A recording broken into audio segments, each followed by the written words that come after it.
Hey guys, Christy with Amberjack e-bike rentals here in Gulf Shores, wanting to teach you just a little about bike safety and bike etiquette.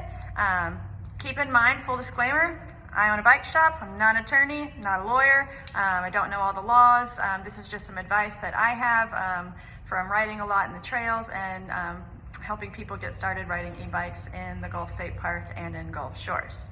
So first things first, helmet. Wear a helmet. They're free when you rent with us. You want to get one that fits you nicely. In the Gulf State Park, you may not even come across people in cars. However, there are roads, and just for your safety, you protect the noggin. That's what I'm saying. Kids definitely wear them. Adults, it's not required, but strongly encouraged. Some of the questions I get asked a lot are, where can we ride? And our sidewalks, are you allowed to ride e-bikes on sidewalks? The answer is no. You're not supposed to ride e-bikes on sidewalks. If you rent from us, our location is right on the trail. So you park here in the shopping center next to Walmart and across the street from Rouse's, and literally you just park here and hop on the trail and ride it into the state park.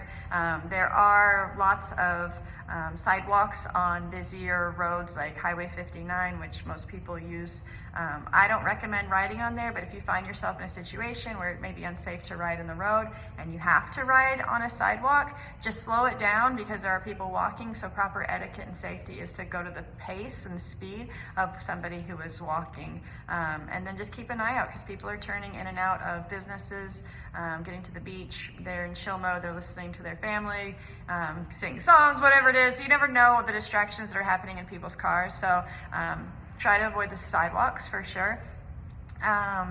Speaking of which, sidewalks, you also want to follow all of the rules and as if you were in a car. So that includes stop signs or red lights and turning. So if you're gonna come to a stop sign, definitely stop.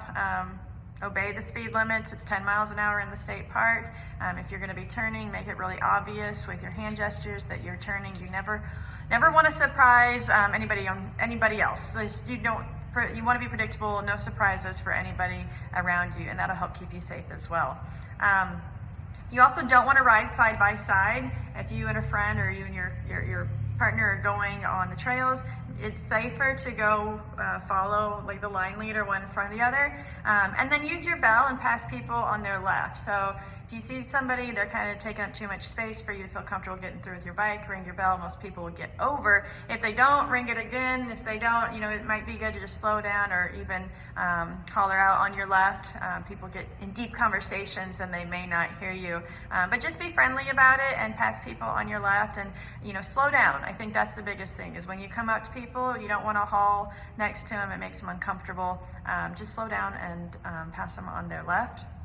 The last thing I'll tell you about is when you're in the state park, it's state park, there's wildlife there. So you'll see alligators, snakes, armadillo, all sorts of different animals. And just to be safe, don't feed them.